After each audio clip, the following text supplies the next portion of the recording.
Lipstick یا make up لگا کر وضو کریں تو کیا ہمارا وضو ہو جائے گا؟ ایسی کوئی چیز جو اعضائے وضو پر استعمال کی جائے جس کی وجہ سے کھال تک پانی نہ پہنچے، کھال تک پانی نہ پہنچے تو وضو نہیں ہوگا۔ مسئلہ یہ ہے کہ اگر اعضائے وضو میں بال برابر جگہ بھی کہیں خشک رہ گئی تو وضو نہیں ہوگا۔ مسلمان کوئی غیر مسلم کی آخری رسومات ادا کر سکتا ہے یا نہیں؟ وہ غیر کا کوئی رشتہ دار موجود نہیں ہے، دوسرے کسی ہندو بھائی کو بلا لینا چاہیے، وہ لوگ کر دیں گے۔ یہ ان کا مذہبی طور طریقہ ہے جس کی ہمیں اجازت نہیں۔ ہم کسی غیر مسلم کے آخری رسومات، انتم سنسکار نہیں کر سکتے، اور اگر کریں گے تو تجدید ایمان اور تجدید نکاح دونوں کرنا پڑے گا، شادی شدہ ہوگا تو، اور شادی شدہ نہیں ہوگا تو تجدید ایمان کرنا پڑے گا۔ پاکستانی کرکٹ ٹیم کا کھیل اور اس ٹیم کے کھلاڑی اچھے لگتے ہیں، اس بنیاد پر کہ ہم پاکستان کرکٹ ٹیم کو سپورٹ کرتے ہیں، مگر ہمارے دل میں ہندوستان کی محبت ہے، ہم یہ کر سکتے ہیں یا نہیں؟ شرعی اعتبار سے تو آپ جس کا بھی اچھا کھیل ہو پسند کر سکتے ہیں، لیکن ملک کے موجودہ حالات میں اس محبت کو ظاہر کریں گے تو لا اینڈ آرڈر کا مسئلہ پیدا ہو جائے گا، اور ایسا عمل جس کی وجہ سے کسی کی جان یا مال یا عزت و آبرو خطرے میں پڑے، شریعت نے اس سے منع کیا۔ بہت سے لوگ لمبی عمروں کی تمنا نہیں کرتے، یہ سوچ کر کے حساب کم دینا پڑے گا، یہ تمنا کرنا کیسا ہے؟ موت مانگنا منع ہے، موت کی تمنا کرنا منع ہے، اس لیے موت آ جائے اس کی دعا نہیں کرنی چاہیے، تمنا آرزو بھی نہیں رکھنی چاہیے کہ جلدی آ جائے۔ جب آنی ہے آئے گی، اور آئے گی تو کوئی روک نہیں سکتا۔ ہاں اس کی اجازت ہے کہ اگر حالات ایسے ہو کہ ان حالات میں آدمی کے لیے جینا مرنے سے زیادہ بدتر ہو تو وہ یہ دعا کر سکتا ہے کہ اللہ مجھے اس وقت تک زندگی دے جب تک زندگی میرے لیے بہتر ہو، اور مجھے اس وقت موت دینا جب موت میرے لیے بہتر ہو، یہ تو دعا کر سکتے ہیں۔ باقی یہ دعا نہیں کر سکتے کہ اللہ صبح ہونے سے پہلے اٹھا لے۔ سعودی عرب کے صحراؤں میں پانی کی نہریں بہہ رہی ہیں، کیا یہ قرب قیامت کی نشانیوں میں سے کوئی نشانی ہے؟ ہاں، علامات قیامت میں سے ایک علامت ہے۔ کن جانوروں کو مارنے کی اجازت دی گئی ہے اور کیوں دی گئی ہے؟ کچھ جانور ہے جیسے سانپ ہے، چوہا ہے، کوا ہے، گرگٹ ہے، ان کو مارنے کی اجازت ہے، اس لیے کہ یہ کسی نہ کسی درجے میں یا تو نجس ہے یا موذی جانور۔ اللہ کے نبی صلی اللہ علیہ وسلم نے پہلا خطبہ قریش کو صفا پر سے دیے تھے، اس کا جواب مطلوب ہے، تم نے تو خود ہی جواب لکھا ہے۔ پہلا خطبہ کوہ صفا سے آپ نے دیا تھا، اور اس وقت اللہ کے رسول صلی اللہ علیہ وسلم نے فرمایا تھا کہ اگر میں یہ کہوں کہ اس پہاڑی کے پیچھے ایک بہت بڑا لشکر ہے جو تم پر حملہ کرنا چاہتا ہے تو تم لوگ میری بات مانو گے؟ تو لوگوں نے کہا کہ ہاں مانیں گے۔ کیوں؟ اس لیے کہ وجدنا کا صادقا و امینا، لوگوں نے کہا کہ ہم نے ہمیشہ آپ کو سچا اور امانت دار پایا ہے، اگرچہ کسی قبیلے میں ہمت نہیں ہے کہ ہم پر حملہ کرے، لیکن آپ بولو گے تو مان لیں گے۔ تو حضور نے فرمایا کہ میں تمہیں ایک اللہ رب العالمین کی الوہیت، ربوبیت اور وحدانیت کی طرف بلاتا ہوں۔ تو ابو لہب نے کہا تھا کہ تبن لکا الہذا جمعتنا، کیا تو ہلاک ہو، کیا تو نے ہمیں اس لیے جمع کیا تھا؟ اللہ پاک کی طرف سے سورہ تبت یدا ابی لہب و تب نازل ہوئی کہ ابو لہب تباہ و برباد ہو، اس کے دونوں ہاتھ ٹوٹے. یہ کوہ صفا پر پہلا خطبہ دیا تھا. مفتی صاحب مجھے 3 بیٹیاں ہیں اور اس وقت میری بیوی حمل سے ہے. ہمارے گھر میں سب بھائیوں کو اور بہنوں کو لڑکیاں ہی ہیں. کوئی عمل بتائے کہ اللہ پاک بیٹے کی نعمت بھی عطا کر دے. یہ اللہ تعالیٰ کے اختیار کی بات ہے کہ یہب لمن یشاء اناثا ویہب لمن یشاء الذکور او یزوجہم ذکرانا واناثا ویجعل من یشاء عقیما، کہ اللہ تعالیٰ کسی کو بیٹی ہی بیٹی دیتا ہے اور کسی کو بیٹے ہی بیٹے دیتا ہے اور کسی کو بیٹے اور بیٹی دونوں دیتا ہے اور کسی کو لا ولد رکھتا ہے کہ اولاد ہی نہیں دیتا. یہ اللہ کے اختیار کی بات ہے. اللہ تعالیٰ سے مانگے، دعا کرے. حافظ قرآن تراویح پڑھاتا ہے اور تراویح میں قرآن مکمل ہوتا ہے تو اسے ہدیہ دیا جاتا ہے، تو اسے لینا چاہیے یا نہیں؟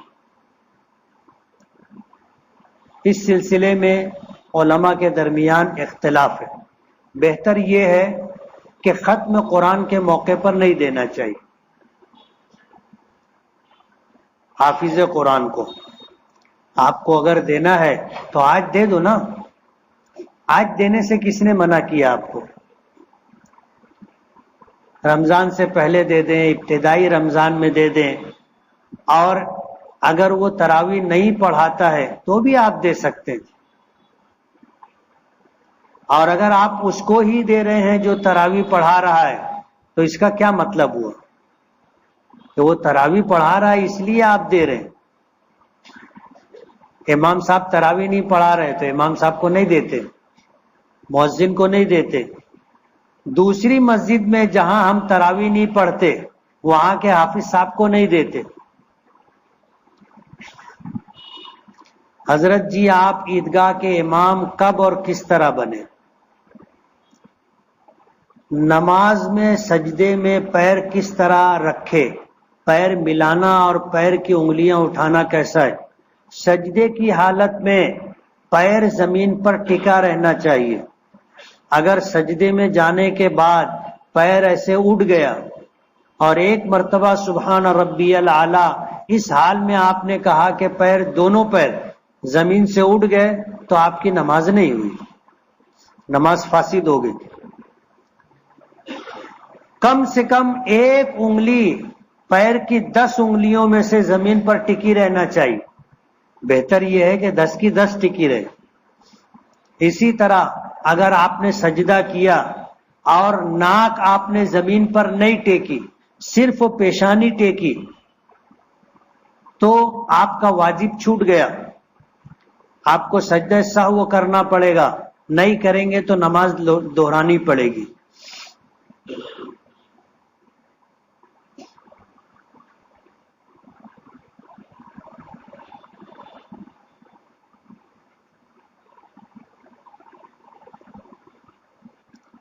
کیا نماز میں ری خارج ہونے سے روکنے سے وضو باقی رہے گا یا ٹوٹ جائے گا؟ باقی رہے گا. ری خارج ہوگی تو وضو ٹوٹے گا اور نہیں خارج ہوئی تو نہیں ٹوٹے گا. بہت زیادہ احتلام ہونا کمزوری کے نشانی ہے. ایک بیماری ہے، اس کا علاج بھی ہے، علاج کروانا چاہیے. احتلام ہو جائے تو کپڑے کو کس طرح صاف کرنے کا حکم ہے؟ اگر کپڑے پر مادہ منویہ لگا ہے تو اسے پانی سے دھونا چاہیے، اچھی طرح دھونا چاہیے رگڑ کر. پہلی مرتبہ دھو کر اس طرح نچوڑنا چاہیے کہ اب اس میں سے پانی نہ نکلے جتنی آپ کی طاقت ہے. پھر دوبارہ دھونا چاہیے اور اسی طرح نچوڑنا چاہیے. پھر تیسری مرتبہ دھونا چاہیے، پھر نچوڑنا چاہیے، تو کپڑا پاک ہو جائے گا. اور اگر کپڑا بدن پر ہے لیکن آپ کے کپڑے کے اوپر مادہ منویہ نہیں لگا تو یہ کپڑا پاک رہے گا، ناپاک نہیں ہوگا. زید کے دوست کو دمہ کی بیماری ہے تو کیا وہ شادی کر سکتا ہے یا نہیں؟ کر سکتا ہے. عام حالات کے اندر نکاح کرنا، شادی کرنا سنت ہے. اور اگر زنا میں مبتلا ہونے کا اندیشہ ہو تو نکاح کرنا واجب ہے، اور اگر بیوی کے جسمانی حقوق ادا نہیں کر سکتا یعنی نامرد ہے تو نکاح کرنا جائز نہیں۔ کالج میں کام کے علاوہ لڑکیوں سے بات چیت کرنا، ہنسی مذاق کرنا کیسا ہے؟ جائز نہیں۔ دنیاوی معاملات میں یا کاروباری معاملات میں اپنے باپ کو گالی دینا، دھمکی دینا، مارنے کی کوشش کرنا کیسا ہے؟ ظاہر بات ہے ناجائز ہے اور گناہ کبیرہ ہے۔ میری عمر 19 سال ہے اور میں بہت بچپن سے چوری کرتا ہوں، لیکن میں اب معافی مانگنا چاہتا ہوں، آپ بتائیے سب سے پہلے میں کیا کروں؟ اگر آپ کو یاد ہو کہ آپ نے کس کی کیا چیز چورائی ہے، وہ چیز اسے واپس کریں، اور اگر ایسے جا کر کے دینے میں کسی طرح کی کوئی ذلت کی بات ہو تو آپ اس کو کسی اور طریقے سے دے سکتے ہیں کہ اسے پتہ نہ چلے، منی آرڈر کر دیں، کسی کے ذریعے سے پیسہ بھیج دیں، سامان ہو تو سامان بھیج دیں، اور اس کے بعد اللہ تعالیٰ سے توبہ و استغفار کریں۔ نبی کے صدقے میں دعا مانگنا چاہیے یا صرف اللہ سے براہ راست مانگے؟ ہم تو اللہ سے براہ راست مانگتے اور اللہ نے اس بات کا حکم بھی دیا، اور ہمیشہ اللہ ہی سے مانگا جاتا ہے، لیکن کسی کے وسیلے اور صدقے سے دعا مانگنے سے منع نہیں کیا گیا۔ آپ صدقہ اور وسیلہ استعمال کر سکتے ہیں۔ گنپتی کے لیے مسلم لوگ چندہ دے سکتے ہیں؟ ظاہر بات ہے یہ ناجائز مشرکانہ عمل ہے، نہیں دینا چاہیے، اور اگر مجبوری ہے تو جو چندہ لینے کے لیے آئے اس کو دینا چاہیے کہ یہ میں تجھ کو دے رہا ہوں۔ اب وہ لے جائے گٹر میں ڈالے یا سر پہ رکھے یا اپنی جیب میں رکھ لے یا گنپتی خرید لے کر لے آئے، یہ اس کی مرضی ہے۔ اپنی مجبوری یہ ہے کہ اگر نہیں دیں گے تو ناراضگی ہوگی، آگے اگر کسی طرح کا اندیشہ ہو تو ظاہر بات ہے اس اندیشے سے بچنے کے لیے دینا اگر مجبوری ہے تو اس طرح دیں کہ بھئی یہ پیسہ میں تجھ کو دے رہا ہوں۔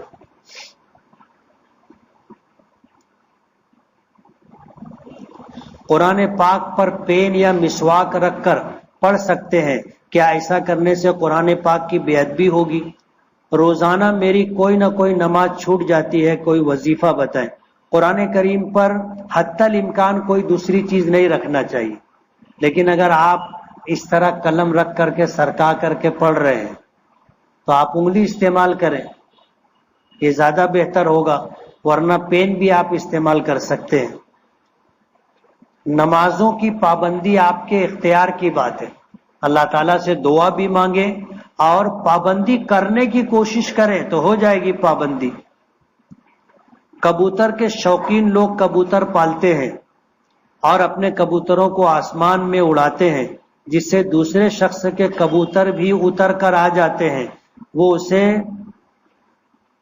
اپنے پاس رکھ لیتے ہیں اور کہتے ہیں کہ جس کا ہوگا وہ آئے گا تو دے دوں گا۔ جب آپ کا کبوتر نہیں ہے تو آپ مت پکڑو، اگر وہ دانہ کھانے آیا ہے آپ کھلا سکتے ہو تو کھلا دو، نہیں کھلا سکتے ہو تو اڑا دو، لیکن دوسروں کی ملکیت کے کبوتر پکڑنا جائز نہیں ہے۔ کل تم بکری پکڑنے لگ جاؤ گے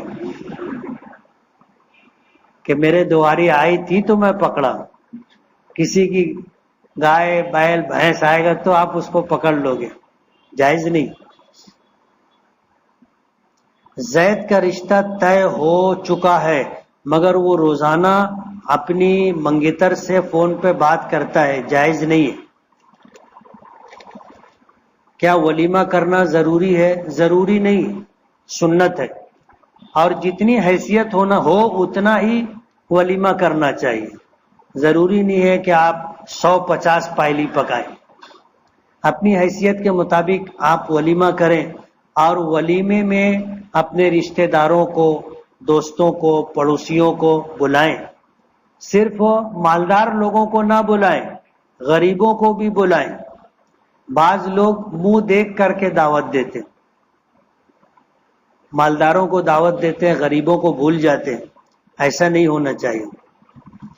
کیا جہاں جہاں ہماری دعوت تھی، ہمیں بلایا گیا تھا، ان کو ہی بلانا ضروری ہے؟ ایسا نہیں ہے. آپ ان کو بھی بلاؤ، اور جس نے آپ کو نہیں بلایا تھا آپ ان کو بھی بلا سکتے ہیں، لیکن اپنی حیثیت کے مطابق ولیمہ کرنا چاہیے. سب کو بلانا ضروری نہیں ہے. نبی کریم صلی اللہ علیہ وسلم نے ایک ولیمہ ایسا بھی کیا تھا کہ آپ نے دسترخوان اپنا بچھایا اور لوگوں سے کہا اپنے اپنے گھر سے ڈبہ لے کر کے آ جاؤ اور میرے دسترخوان پر کھا لو، یہ ولیمہ رہے گا. تو لوگوں نے اپنے اپنے گھر سے ڈبہ لائے، حضور کے دسترخوان پر کھائے. ایسا بھی ولیمہ ہوتا ہے. اللہ کے رسول صلی اللہ علیہ وسلم نے کوئی انتظام نہیں تھا تو آپ نے اس طرح ولیمہ کیا، اور انتظام جب تھا تو آپ نے گوشت و روٹی بھی ولیمے میں رکھی. اگر لڑکی کا باپ شادی کے لیے نہ مان رہا ہو لیکن لڑکی راضی ہے تو اس کے ماں باپ کی مرضی کے بغیر نہیں کرنا چاہیے. ماں باپ کی رضامندی ضروری. کب؟ جب کہ لڑکی کا پہلا رشتہ ہو. اور اگر لڑکی کا نکاح ہو چکا تھا، طلاق ہو گئی، یا نکاح ہو گیا تھا، شوہر کا انتقال ہو گیا، تو اب یہ لڑکی اگر نکاح کرنا چاہے اور ماں باپ راضی نہ ہو تو یہ کر سکتی، اس لیے کہ اس کو شوہر کا تجربہ ہو چکا ہے. اس لیے، اور ظاہر بات ہے کہ کنواری لڑکی ہے تو اس کو شوہر کا تجربہ نہیں، اس لیے ماں باپ کی مرضی ضروری. بسم اللہ الرحمن الرحیم. الحمدللہ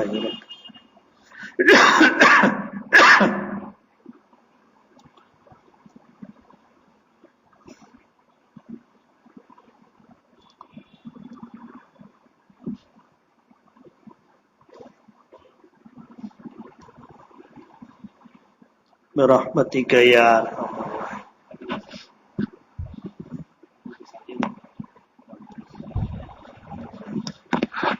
کل گنپتی وسرجن ہے. جو لوگ جمعہ کی نماز یا دیگر نمازوں کے لیے جامع مسجد آئیں تو وہ اس بات کا خیال رکھیں کہ سواری لے کر کے نہ آئیں، کہیں اور سواری کھڑی کر دیں اور نماز کے لیے آئیں.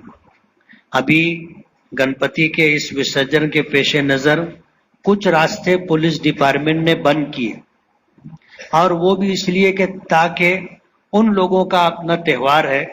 ہم لوگ جب ادھر بلا وجہ آتے جاتے ہیں تو کچھ نوجوان ایسے ہوتے ہیں جو چھیڑ چھاڑ کرتے، کچھ ایسی حرکت کرتے ہیں جس کی وجہ سے لوگوں میں ناراضگی ہوتی ہے اور پھر جھگڑا ہوتا ہے. اس لیے ایسی تمام چیزوں سے احتراز کرنا ہے. حتی الامکان اس بات کی کوشش کریں کہ آپ دیکھیں ہی نہ.